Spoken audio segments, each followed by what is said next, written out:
এর অন্তর্বর্তীকালীন সরকার কর্তৃক আমাদের পার্শ্ববর্তী দেশ ইন্ডিয়াতে ইলিশ রপ্তানির বিরুদ্ধে আমরা একটি আইনি নোটিশ পাঠিয়েছি।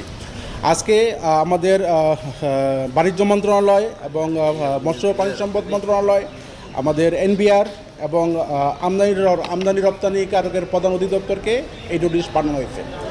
তো এখানে আমাদের যে মূল বিষয়টা হলো যে ইলিশ মাছ মূলত একটি সামুদ্রিক মাছ, কিন্তু এই ইলিশ মাছটা যখন পদ্মা নদীতে আসে তখন সেটা অত্যন্ত সুস্বাদু হয়। মূলত ভারতেই পদ্মা নদীর ইলিশ আমদানি করা হয়। এখন এই দুর্গাপূজা হোক বা যে উপলক্ষে হোক, আমাদের দেশের যারা ইলিশ রপ্তানিকারক তারা সারা বছর ধরে পদ্মা নদীর ইলিশগুলোকে তারা সংরক্ষণ করে তারা এই যখন রপ্তানির অনুমতি পায় এবং এদের সাথে অবৈধভাবে সীমান্ত দিয়ে তারা ইন্ডিয়া ইলিশ পাঠায়। যার কারণে এই পদ্মা নদীর ইলিশ আমাদের দেশের জনগণ একরকম পাই না।